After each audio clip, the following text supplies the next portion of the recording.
চৈতি ঝিলকে নিয়ে যখনই বার হতে যাবে তখনই সেখানে সাক্ষ্য চলে আসে।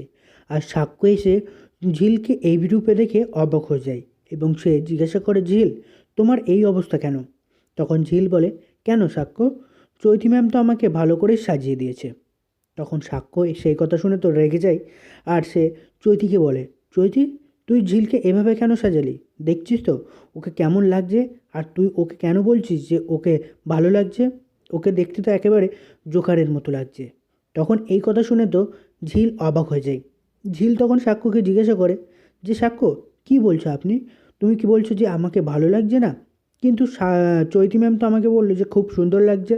আর উনি তো কেমন সাজালো সেটা আমি নিজে চোখে দেখতেও পেলাম না। উনি তো আমাকে আয়না পর্যন্ত দেখতে দেয়নি। তখন এই কথা শুনে তো সাক্ষ্য অবাক হয়ে যায় এবং সে বুঝতে পারে যে আসলে ঝিলকে সবার সামনে অপমান করার জন্য চৈতি এমনভাবে সাজিয়েছে। তখন সাক্ষ্য চৈতির কাছে চলে আসে এবং চৈতিকে জিজ্ঞাসা করে যে, চৈতি, তুই ঝিলকে এভাবে কেন সাজালি? আর ওকে তো দেখতে একেবারে খারাপ লাগছে, তা সত্ত্বেও তুই ওকে এইভাবে নিয়ে যাচ্ছিস? তুই কি ওকে সবার সামনে হেনস্থা করার জন্য নিয়ে যাচ্ছিস? তুই কি বদলা নিতে চাইছিস যে আমি তোর সাথে বিয়ে না করে আমি ঝিলকে বিয়ে করেছি?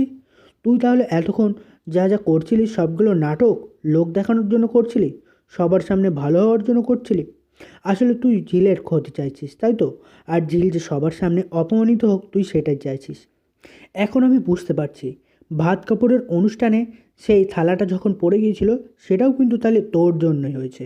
তুই ইচ্ছা করে সেই থালাটা ফেলে দিয়েছিলিস যাতে আমার আর ঝিলের ভাত কাপড়ের অনুষ্ঠানটা নষ্ট হয়ে যাক, ভেস্তে যাক। আর তুই এখন এখন ঝিলকে সবার সামনে অপমানিত করার জন্য তুই এভাবে ঝিলকে সাজিয়ে নিয়ে যাচ্ছিস। ঝিলকে চোখের নিচে এইভাবে কাজল দিয়ে এভাবে এঁকেছিস, দেখে তো মনে হয় একেবারে জোগাড় লাগছে। আর ঝিল, ঝিল, তোমার কি মনে হয়, তুমি কি একেবারে সহজ সরল মেয়ে নাকি? তুমি কি একবারও নিজের চেহারাটা দেখতে চাওনি যে চৈতি তোমাকে কেমনভাবে সাজালো, কি করলো? তুমি একবারও কি নিজের চেহারাটা দেখলে না? তখন এই কথা শুনে তো ঝিল বলে, সাক্ষ্য, আমি কি করব? চৈতি ম্যাম তো আমাকে নিজে হাতে সাজিয়ে দিল। উনি তো বললো যে উনি ভালো করে সাজিয়ে দেবে। আর উনি তো আমাকে জোর করেই আয়নাটা দেখতে দেয়নি। আমি তো আয়না দেখতে চেয়েছিলাম, কিন্তু চৈতি ম্যাম বললো যে আয়না দেখতে হবে না। তখন চৈতি পাশ থেকে বলে ওঠে যে, সাক্ষ্য, তুই আমাকে কেন বলছিস? ঝিল তো নিজে হাত দিয়ে ও চোখটা এরকম করে ফেলেছে, নিজে হাত দিয়ে চোখটা ডলেছে। তার জন্যই তো ওর চোখের কাজলটা চারিদিকে লেগে গেছে। আর তুই আমাকেই দোষারোপ করছিস? তখন সাক্ষ্য চৈতিকে বলে, চৈতি, তুই এখানে বেশি কথা বলিস না। আমি তোর পুরো মতলবটাই বুঝতে পারছি। তুই বাড়ির সকলের সামনে ভালো হতে চাইছিস। তুই এখানে কেন এসছিস সেই কারণটা আমি এতক্ষণ বুঝতে পারিনি। এখন আমি ধীরে ধীরে বুঝতে পারছিস।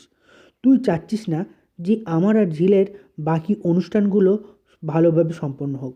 তুই বাকি অনুষ্ঠানে, রিসেপশানে ঝামেলা সৃষ্টি করার জন্যই তুই এসেছিস। আর ঝিলকে সবার সামনে লজ্জিত করার জন্যই এসেছিস। এখন তোর আর আসল ব্যাপারটা আমি বুঝতে পেরেছি। ঠিক সেই মুহূর্তে দেখা যায় সেখানে তিতির ও ভ্রমরও চলে আসে। আর তারা এসেই তো ঝিলকে দেখে হাসতে শুরু করে। আর তখন তাদেরকে দেখে সাক্ষ্য রেগে যায়। আর সাক্ষ্য বলে, তোরা কীভাবে এভাবে এখানে কেন হাসছিস? তোরা দেখছিস তো চৈতি কীভাবে সাজালো? তখন তিতির বলে, কেন, খারাপ করে তো সাজায়নি। দেখ, ওকে তো ভালোই লাগছে। ওকে তো এমনভাবে সাজিয়েছে যে ওরকে লোক দেখবে আর হাসবে। তখন এই কথা শুনতেই তো রেগে যায় সাক্ষ্য। সাক্ষ্য গিয়ে সজোরে চর মারে তো তিতিরকে। আর এটা দেখে তো ভ্রমর অবাক হয়ে যায় এবং পাশে দাঁড়িয়ে থাকা চৈতি, ঝিল সবাই অবাক হয়ে যায়। সে বুঝতে পারে না যে হঠাৎ করে কী হয়ে গেল।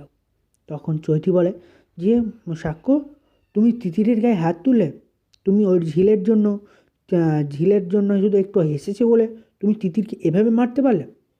তখন সাক্ষ্য বলে, আমি মেরেছি, ঠিক করেছি। ও ভুল করেছে। ও যে সবার সামনে এরমভাবে অপমান করছে ঝিলের সামনে, ঝিলকে দেখে সে আবার হাসছে, এটা তো আমি মেনে নিতে পারবো না। তার জন্যই ওর উচিত শিক্ষা পেয়েছে। তখন ঝিল চৈতির কাছে আসে। চৈতির কাছে এসে বলে, চৈতি ম্যাম, আমি আপনাকে বিশ্বাস করেছিলাম। আমি মনে করেছিলাম যে আপনি হয়তো আমার আর সাক্ষর বিয়েতে খুশি হয়েছেন। আপনি হয়তো সব কিছু ভুলে গিয়ে আমাদের বিয়েটা মেনে নিয়েছেন। কিন্তু আপনি যে এখানে এসে এভাবে আমাকে সবার সামনে অপমানিত করার জন্য এসেছেন সেটা আমি বুঝতে পারিনি। আর এখন আমারও সব কিছু ক্লিয়ার হয়ে গেছে যে ভাত খবরের অনুষ্ঠানে সেই থালাটা কিভাবে পড়ে গিয়েছিল। তুমি ইচ্ছা করেই সেদিন থালাটা নিতে এসেছিলে, আর তুমি আগে থেকেই প্ল্যানিং করে রেখেছিলে যে থালাটা ফেলে দেবে।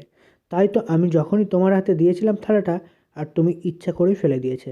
আর বাড়ির সকলে ভেবেছে কি আমি নাকি সেই থালাটা ভালো করে দিতে পারিনি, ভালো করে ধরে রাখিনি। সাক্ষ্য স্যারও আমাকে ওটাই বলেছে যে আমি থালাটা ধরে রাখিনি। কিন্তু আসল ব্যাপারটা এখন সবার কাছে ক্লিয়ার হয়ে গেছে। সাক্ষ্য স্যারও বুঝতে পেরেছে যে আসলে ভাত কাপড়ের অনুষ্ঠানটা যেভাবে ভেস্তে গিয়েছিল সেটা হলো তোমার কারণে। আর আপনি আপনি এখন এসেছেন আমার এই মানে বৌভাতের অনুষ্ঠানে আমাকে সবার সামনে লজ্জিত করার জন্য। আপনি সবার সামনে এমনভাবে আমাকে অপমানিত করতে চেয়েছেন। এটা কিন্তু আপনি ঠিক করেননি। আমি আপনার কুমতলব এবার বুঝতে পেরেছি। চৈতি তখন ঝিলকে বলে যে ঝিল, তুমি কী ভেবেছিলে আমি সব কিছু চুপচাপ মেনে নেব? তুমি আমার ভালোবাসার মানুষকে আমার থেকে কেড়ে নিয়েছো, আমার ভালোবাসার মানুষের সাথে বিয়ে করেছো, আমাকে বিয়ের মণ্ডপ ছেড়ে চলে যেতে হয়েছে, বিয়ের মণ্ডপে দাঁড়িয়ে সবার সামনে অপমানিত হতে হয়েছে। আর আমি আমি কি চুপচাপ সব কিছু মেনে নেব, সব কিছু মাথা পেতে স্বীকার করে নেব? না, এই চৈতি কখনো মাথা নিচু করে বাঁচে না।